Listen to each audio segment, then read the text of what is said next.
Shalom, sejam muito bem-vindos a mais uma Quarta Viva, onde estaremos desfrutando de uns momentos na presença do Senhor para estudar um pouco da Palavra de Deus. Na semana passada, nós demos início a um pequeno estudo falando sobre orgulho e quebrantamento. Na semana passada, deixamos 15 características de uma pessoa orgulhosa. Então, para recapitular, aonde foi que a gente parou, até mesmo para você que está chegando hoje, que não assistiu na semana passada, eu vou deixar aqui em cima nos cards aqui do canal, para você acessar a palavra a mensagem da semana passada, caso você não tenha assistido. E para você não perder tempo, eu vou fazer uma recapitulação de onde nós paramos, Vamos recapitular aqui onde nós paramos. 15 características de uma pessoa orgulhosa. O orgulhoso, ele olha para os fracassos dos outros, está sempre pronto a mencioná-los. Tem um espírito crítico, está sempre procurando o erro dos outros. Enxerga as falhas alheias com um microscópio, mas olha as suas com um telescópio.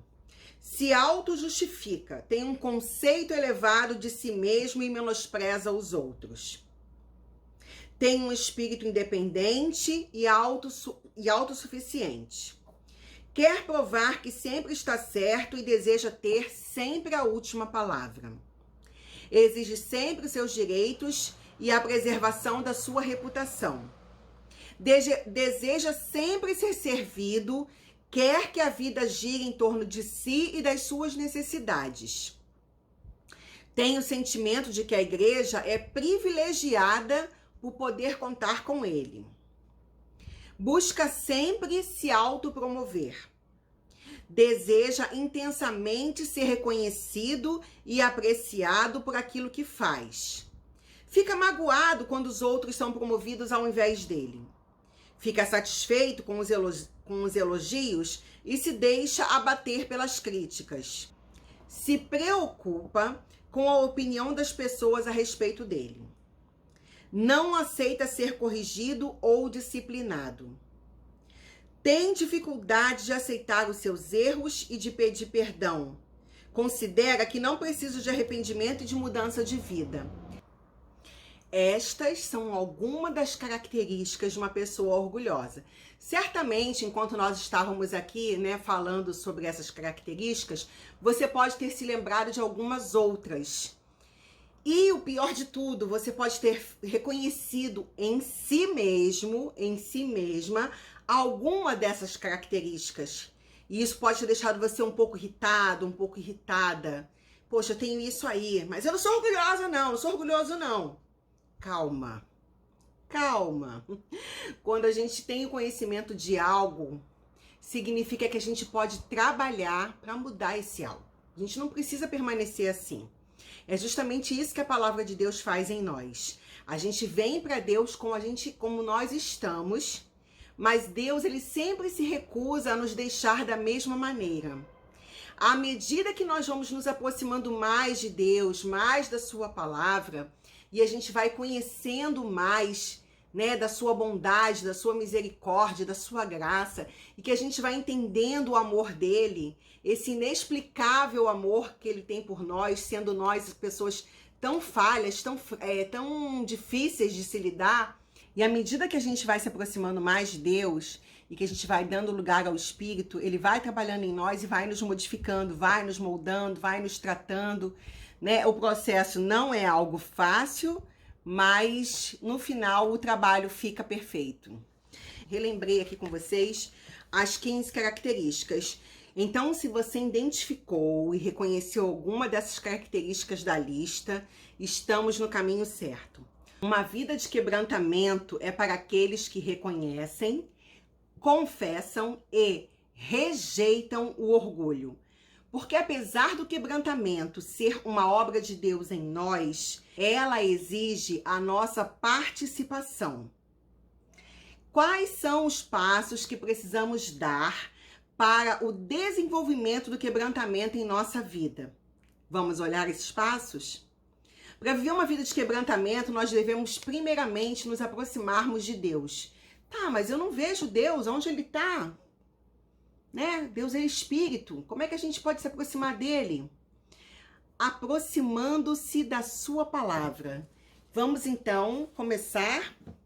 Quero que você abra a sua Bíblia na Epístola de Tiago, no capítulo 4, no versículo 8. E vamos ler? Olha o que Tiago diz na palavra. Tiago, capítulo 4, versículo 8. Chegai-vos a Deus, e ele se chegará a vós outros. Purificai as mãos, pecadores, e vós que sois de ânimo dobre, limpai o coração. Você se aproxima de Deus por meio da oração e da leitura da palavra. Comece a orar e a ler a Bíblia e o seu coração começará a mudar. É impossível você permanecer da mesma maneira quando você começa a adquirir o hábito de leitura da palavra. É a mesma coisa, todos nós seres humanos, se não tomarmos banho e se não escovarmos os nossos dentes, certamente ficará insuportável que alguém chegue, né? Nós mesmos não aguentamos ficar, né, bem com a gente quando a gente não tá, né, com a nossa higiene em dia. Então, você come de manhã e aí você não escova o dente depois do almoço, não escova à tarde, não escova à noite, não escova no dia seguinte, você não escova de novo. Porque eu não tô a fim de escovar. Daqui a pouco vai estar insuportável o seu bafo, o seu hálito. Por quê? Porque todos nós precisamos de higiene, todos nós precisamos de banho, todos nós precisamos, né, manter a escovação, a limpeza, a manutenção do nosso hálito. E assim deveria ser com a palavra de Deus. Você não deveria ficar um único dia sem dar uma lida nela, sem ler, sem parar. Não é pegar a Bíblia e fazer assim, tá bom, peraí que eu vou ler aqui agora, peraí, tá bom, já li. Não. É tirar um tempo. Sabe esse tempo que você fica com seu dedinho na telinha do seu celular, passando para cima e para baixo, timeline, para olhar a foto de não sei quem ou de não sei o que lá no Instagram, que eu também faço? É esse tempo que você perde às vezes vendo coisas fúteis, coisas banais, coisas que não vão te trazer nenhum tipo de edificação. É o tempo que você deveria falar assim, agora vai ser meu tempo que eu vou tirar para poder ler a palavra. Vai ser o tempo que eu vou tirar para meditar. Esse vai ser o tempo que eu vou tirar para orar. Mas eu não sei orar. Orar é conversar com Deus. Você não sabe conversar? Você não conversa com teus amigos, com a tua família, com a tua esposa, com o teu marido, com o teu filho, com o teu amigo? Faça de Deus o seu amigo, conte para ele. Leve para ele as suas dúvidas, os seus temores, os seus anseios, os seus desejos, os seus sonhos. Leve para ele também o nome de pessoas a quem você quer bem, que estejam passando por dificuldades, que estejam precisando de um socorro que só vem dele. Passe mais tempo com Deus, faça disso um hábito, assim como deve ser um bom hábito acordar, escovar os dentes, tomar um banho, colocar uma roupa limpa. Faça da sua vida de comunhão com Deus um hábito também. Não comece seu dia sem falar com Ele, sem dobrar, sem fechar seus olhos e elevar seu espírito em oração, em agradecer por mais um dia que você amanheceu vivo, por você estar com saúde, por você ter o que comer, ter ar para respirar, ter água para beber. Coisas tão simples e que algumas pessoas, infelizmente, não têm esse privilégio que a gente tem de ter essas coisas. Quantas pessoas estão nesse momento no leito de um hospital clamando por mais uma oportunidade, por mais uma chance, para que Deus possa dar a elas um pouco mais de tempo aqui na Terra, porque viver é muito bom. Com todos os problemas que nós temos, viver é muito bom. A vida é um presente de Deus. Não procure apenas se aproximar de Deus, mas acima de tudo, deseje conviver com Ele. Sabe quando a gente conhece alguém, as pessoas que já tiveram essa oportunidade preciosa na vida de ter, né, de encontrar alguém para dividir a vida, e você, quando começa o relacionamento, você faz de tudo para poder conquistar, né? O homem faz tudo para conquistar a mulher faz tudo para conquistar o homem, quer saber, né, o que a pessoa gosta, e quer fazer as coisas para poder agradar, porque está querendo construir um relacionamento, então faça isso com Deus, construa com Ele um relacionamento, tenha com Ele intimidade. A Bíblia relata que Yeshua, que Jesus, ele escolheu 12 dentre os seus muitos discípulos para estarem constantemente com ele. E isso fala de quê? Isso fala de intimidade. No Evangelho de Marcos, no capítulo 3, no versículo 14, diz assim: então, designou 12 para estarem com ele e para os enviar a pregar. Yeshua, ele trouxe aqueles homens ali, aqueles 12, para estarem ali próximos a ele, para que eles pudessem ter comunhão, convivência e aprenderem tudo sobre o reino, para que eles pudessem, quando eles fossem ser enviados, eles pudessem, através da sua vida, destilar ali com as suas palavras o reino de Deus. Yeshua entendia a importância do tempo de convivência para o estabelecimento de uma intimidade. Não tem como haver intimidade entre duas pessoas se elas não tiverem convivência. Quanto mais eu convivo com Deus, mais eu sou moldado e influenciado pelo seu caráter. Quanto mais distante de Deus, mais distante eu estarei dos seus propósitos para minha vida, mais distante eu estarei do alvo. E é justamente isso que faz com que a pessoa entre numa vida de pecado. O que é pecado? É você errar o alvo, é você estar fora da vontade de Deus, é estar desalinhado com os propósitos de Deus. Sabe, o mais interessante disso tudo é que Deus, ele não precisa de nós. Deus, ele sem nós, ele continua sendo Deus, mas nós sem Deus não somos nada, absolutamente nada. E Deus, ele anseia por esse tempo com cada um de nós. Ele quer se revelar a nós, ele quer ser conhecido através de nós.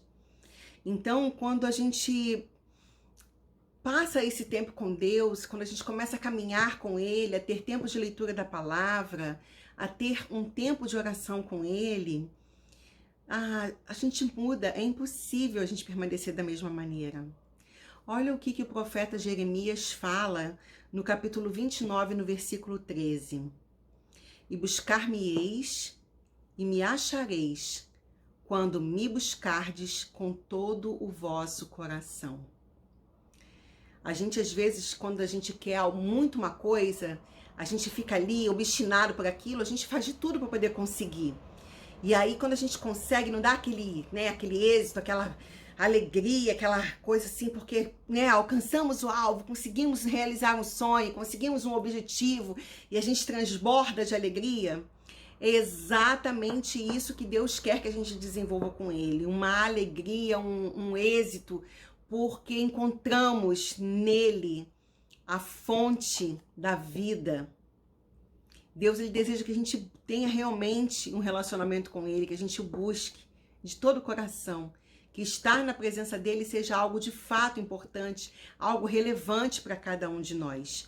Não pelo que ele vai nos dar, não pelo que ele vai fazer, mas por quem ele é.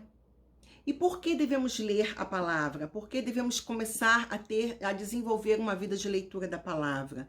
Porque só a palavra de Deus tem o poder de confrontar a nossa vida de pecado. E tem o poder de gerar em nós um coração quebrantado. Lembra que eu falei no início desse estudo que o quebrantamento é justamente isso, algo que foi amassado, triturado, transformado em pó, que não tem mais... É justamente isso. A palavra de Deus, ela nos confronta diretamente, ela nos quebra, ela nos despedaça para depois nos construir de uma forma completamente restaurada, renovada. E é o quebrantamento que produz isso. Uma coisa muito certa na questão do quebrantamento é que não existe quebrantamento, não existe a menor possibilidade de você ter um coração quebrantado sem a palavra de Deus. Sabe por quê? Porque quando a palavra de Deus ela é lida, explicada, estudada e aplicada, os corações eles se derretem. Somente a palavra de Deus é capaz de produzir mudança na vida das pessoas. Você pode adquirir bons hábitos, você pode estudar uma filosofia, você pode, por esforço próprio, tentar melhorar vários aspectos da sua vida, diversos aspectos, e isso é benéfico, é legal, é válido, mas só a palavra de Deus consegue te transformar de forma permanente. É impossível alguém que tenha tido contato com a palavra, que tenha uma vida de intimidade com Deus, uma vida de oração, é impossível essa pessoa permanecer a mesma. Existem alguns passos que nós precisamos fazer na parte que nos cabe, nesse processo de mudança, nesse processo de quebrantamento de coração. E uma dessas coisas que cabe a nós fazermos é confessar os nossos pecados. Quando nos aproximamos de Deus pela oração e pela meditação da palavra, começamos a enxergar o quanto somos pecadores, o quanto nós erramos, o quão falhos somos. Então é confessando, é realmente produzindo dentro do nosso coração arrependimento, é que o nosso coração vai sendo limpo, é que o nosso coração vai sendo quebrantado, é que a nossa vida vai sendo transformada e a gente vai se tornando aquilo que Deus nos projetou para ser. É impossível alguém viver uma vida de quebrantamento sem sentir a necessidade de santificação e de purificação dos seus pecados. No mundo em que a gente vive hoje, onde as pessoas estão cada vez mais interessadas em fazerem o que querem de suas vidas, o meu corpo, minhas regras, eu posso ser o que eu quiser, eu posso fazer o que eu quiser, num mundo onde o ego está sempre em primeiro lugar, o quanto é difícil para alguém. As pessoas nem pregam mais. Primeiro que já não se prega mais sobre pecado, né? Parece que, não, Deus me ama do jeito que eu sou, Deus é amor, Deus ele é amor, mas o amor justamente faz isso, o amor ele transforma. O amor se recusa a deixar as coisas permanecerem de forma torta, de forma errada. É como eu estava conversando um dia desses com um amigo meu, ele tem um filho que já hoje em dia, está na fase da adolescência para fase adulta, e o rapaz se tranca no quarto, não quer conversar com a família, não quer interagir com os demais membros da família. E esse meu amigo passa uma luta muito grande, que tem que estar sempre indo lá falar com esse filho. Poxa, você não vem ficar com a gente, você não interage com seus irmãos, você não fica aqui na presença da sua mãe, não se importa, não conversa, não vem ter momento de comunhão. Poxa, vem aqui pra gente poder, nós somos uma família. E aí, me deixa fazer o que eu quero, eu tô bem aqui no meu quarto, você quer ficar o dia inteiro trancado dentro do quarto. E aí, esse meu amigo tava falando com ele, né? Olha, se eu tô fazendo questão, se eu tô indo atrás de você, se eu tô insistindo, se eu tô apontando esse teu erro, é porque eu te amo, eu quero que você é meu filho, eu quero que você participe da nossa vida familiar. E é exatamente assim, quando ele tava conversando isso comigo, eu falei, tá vendo aí? É exatamente assim que Deus age com a gente. Deus, ele vê que a gente está se afastando, ele tá vendo que a gente está querendo seguir um caminho que não é aquele que ele tem proposto para cada um de nós. O que ele faz? Ele tá sempre dando um jeitinho de nos lembrar. É uma música que toca, é um irmão que fala, é uma palavra que aparece assim do nada no nosso caminho para nos lembrar que o Pai tá com saudade, que o Pai faz questão da nossa presença, que o Pai quer ter comunhão com a gente. Porque só quem ama quer estar perto. Quem não gosta, quem não ama, não liga, tanto faz como tanto fez. Se você veio, se você não veio, se você foi, se você não foi, se você vai ser transformado, se você não vai ser, tudo bem. Se você veio desse jeito, quer continuar assim, fique à vontade. Mas o amor de Deus não. O amor de Deus, ele é transformador. E a parte que te cabe nessa transformação é a parte de você confessar e deixar. É você reconhecer que você é pecador, que você tem tanta coisa dentro de você para você ser modificada por Deus. E não importa se você entrou na igreja hoje, se você tem 1 ano, se você tem 10 anos, se você tem 30 anos de evangelho. A renovação da sua mente e o quebrantamento do seu coração é um exercício de prática diária. Você e eu, vou tornar a repetir, assim como escovamos os nossos dentes e tomamos banho todos os dias, como nos alimentamos, porque a comida que eu comi ontem me alimentou ontem, me fortaleceu ontem, hoje eu já preciso comer de novo, tomar banho de novo, escovar o dente de novo. Assim também é com a palavra de Deus. Ela precisa ser renovada na nossa vida. A gente precisa confessar, a gente precisa deixar algumas atitudes, porque a palavra fala na carta de 1 Pedro, no capítulo 1, versículos 15 e 16, diz assim: como é santo aquele que vos chamou, sede vós também santos em toda a vossa maneira de viver, porquanto está escrito: sede santos, porque eu sou santo. Deus, ele é santo e ele quer que nós também tenhamos uma vida de santidade, uma vida de separação, que sejamos pessoas diferentes, com comportamentos diferentes, com atitudes diferentes, com mentalidades diferentes. Para quê? Para que a glória de Deus se manifeste na nossa vida, para que a gente possa viver uma vida livre de todas aquelas características que nós lemos ali no início, as características de uma pessoa orgulhosa. Uma pessoa orgulhosa não aguenta ficar na presença de Deus. Mas uma pessoa quebrantada, sim, quer estar sempre ali junto do Pai, quer estar sempre ali, né, naquela comunhão gostosa, quer estar sempre ali desfrutando das experiências maravilhosas que a gente tem quando a gente está na presença de Deus. Além de confessarmos os nossos pecados, existe uma outra atitude que nós devemos ter, que expressa essa mudança no nosso coração, esse quebrantamento no nosso coração, que é esvaziar-se. Esvaziar-se é um ato voluntário, ou seja, tem que partir da minha vontade, da sua vontade.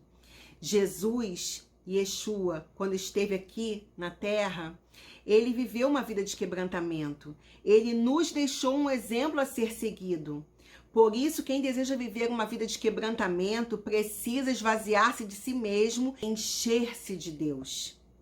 Mas o que significa esvaziar-se?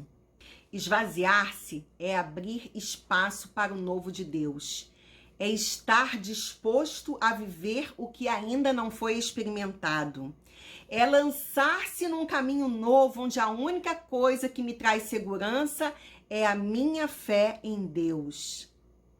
É assumir novas formas, como Yeshua, que era rei, mas assumiu a forma de servo. É tornar-se o que não era, a ponto de ser reconhecido numa nova figura. Veja, Yeshua se esvaziou, ele deixou a sua glória com o Pai, junto ao Pai, para se tornar humano, para experienciar tudo aquilo que nós passamos. Quando a gente sente dor, só Deus... Você não sabe o que eu estou sentindo, mas Deus sabe. Por que que ele sabe? Porque Yeshua esteve aqui na terra, experimentou todas as dores, angústias, aflições, todas as circunstâncias e situações das quais nós estamos sujeitos. Ele se sujeitou por nós, ele passou também. Para quê? Para que nós tivéssemos junto ao Pai um advogado que pudesse falar com experiência, que pudesse interceder por nós com convicção daquilo, porque já sabe aquilo, porque ele passou por aquilo. Então, quando ele nos vê chorando, ele sabe o que é chorar, ele também chorou. Quando seu amigo Lázaro morreu, que Yeshua chega até lá, até as suas irmãs, e elas falam: Senhor, se tu estivesses aqui, ele não teria morrido. E aí Yeshua vai ali e chora. Tem outras questões por trás desse texto, mas eu quero me ater ao fato de que Jesus ali chorou na sua forma humana. Ele sabe o que é o luto, o que é a dor, o que é a perda, o que é a angústia, o que é uma enfermidade. Ele sabe tudo isso. Então, quando a gente se esvazia, a gente está seguindo o exemplo dele. A gente está se humilhando na presença de Deus. Esvaziar-se é ser obediente até as últimas consequências. E Yeshua fez isso. Jesus, ele fez isso. Ele se esvaziou. Ele foi até o fim para cumprir o propósito do Pai na vida dele, que era resgatar todos aqueles que entregam a vida a ele. Esvaziar-se é, portanto, ser obediente até as últimas consequências. Esvaziar-se é dar oportunidade a Deus de nos exaltar. Não nos exaltar porque, tá vendo? Deus já vai me honrar, Deus vai me devolver, Deus vai não ser... Não é nesse sentido. É no sentido de Deus exaltar o nome dele na nossa vida. De que as pessoas olhem para nós e digam assim, olha, ali vai uma filha de Deus, ali vai um filho de Deus, vai um servo do Senhor. Porque olha em nós e vê brandura, vê doçura, vê um coração quebrantado, vê uma vida de simplicidade, de humildade. A gente não está nunca interessado em buscar a nossa justiça, os nossos direitos, no sentido de que eu quero, Deus já me dá. Não, mas se essa for a vontade do Senhor, a gente está sempre ali, né, colocando Deus à frente de tudo, entregando tudo a Ele. Quando nos esvaziamos, estamos dando a Deus a oportunidade dele nos elevar, de nos dar uma nova graduação, como se a gente fosse subindo de nível. Não há como viver uma vida de quebrantamento sem o esvaziamento de si mesmo. Deus não pode fazer nada na vida de quem está cheio de si. Gente, como tem gente que está cheia de si.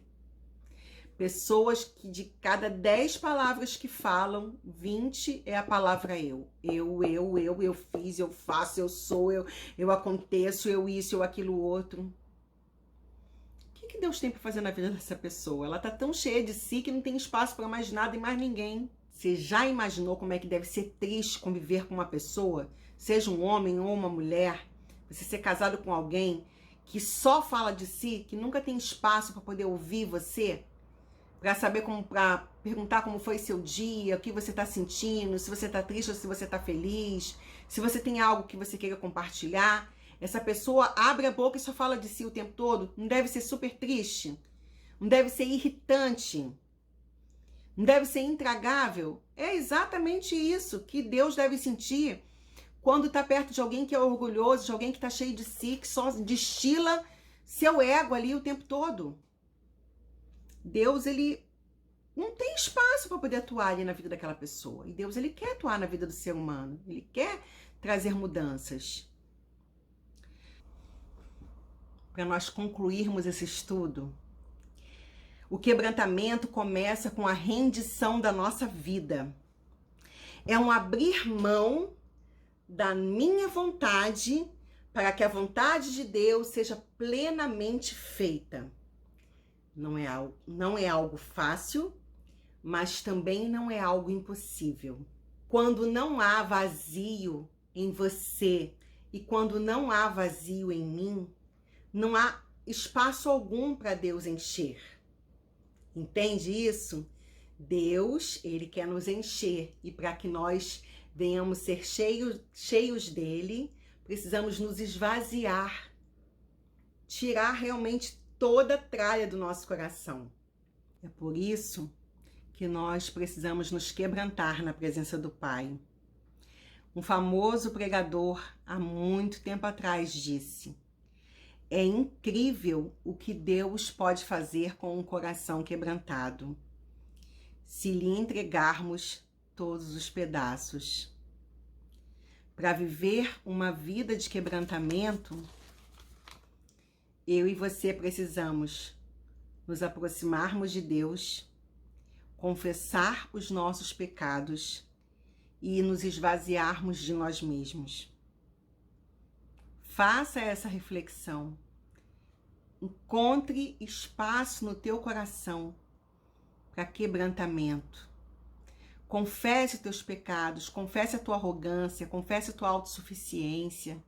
Peça ao Senhor que te ajude a se livrar de todo esse entulho na tua alma.